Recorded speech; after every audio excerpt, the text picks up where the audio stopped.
I'm at the moment, if you're wondering why I'm laying like this, it's because I'm in a hospital bed and I'm facing death, certain death, quicker than, say, most of you out there, even though Allah subhanahu wa ta'ala knows best.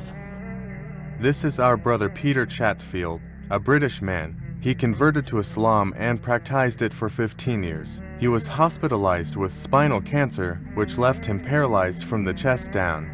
Peter passed away on the 4th of November 2014. May Allah forgive him and grant him high heaven. As an ongoing act of charity for him, before passing away, Peter shared his spiritual story to demonstrate the truth of the Quran and Islam that he believed in for the last 15 years of his life.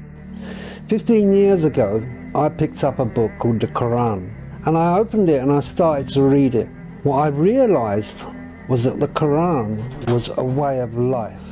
When I picked up the Quran, I noticed in there that it was very straightforward reading. It was very light on the head, and as I adjusted to it, yes, I became Muslim. So I make no mistake about that. I sit here talking to you tonight as a Muslim, and 15 years ago that gift was given to me. We also believe in Jesus. A lot of you people out there don't know that we believe in Jesus as well. Jesus alayhi salam, he announced him. He announced Muhammad and said that that man will explain all things in detail because he had to go. Reading the Quran can calm the mind and heart and can also make a sense of love for Allah. By reading the Quran can also change someone who originally behaved badly to be better. That's how Peter feels. He has changed a lot since he learned about Islam and the Quran. One thing that I got from when I became Muslim was my honor, my dignity, my way of life changed. I started to look after myself. Very practical things. And that is how it reads, the Quran, a very practical book. There's no mystery about it. There's no burning bushes. There's nothing like that.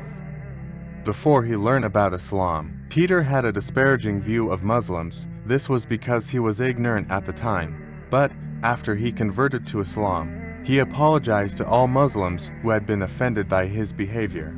People came to visit him. It is estimated that around 1,500 Muslims came with a sense of brotherhood. Until the end of his life in his hospital bed, he still advised anyone who saw his video to read the Quran. MashaAllah. Now I'm facing death, and through the gift of the Quran, I don't fear it. It took away that fear, and I'm now approaching death quite quickly, and there is no fear. What I say to anyone who cares to hear it, and anyone who doesn't be judgmental by the news and rubbish you hear these days, I'm a Caucasian, you see, and I came from the Mushraqin. Anything is possible. Read a Quran once in your life. Once in your life, read a Quran and ask yourself, it's not the truth. Some of you won't see it, some of you will. But mashallah, you will know if you read that book and pick it up. It is the plain and simple truth. Just to anyone who wishes to revert back to our real beliefs.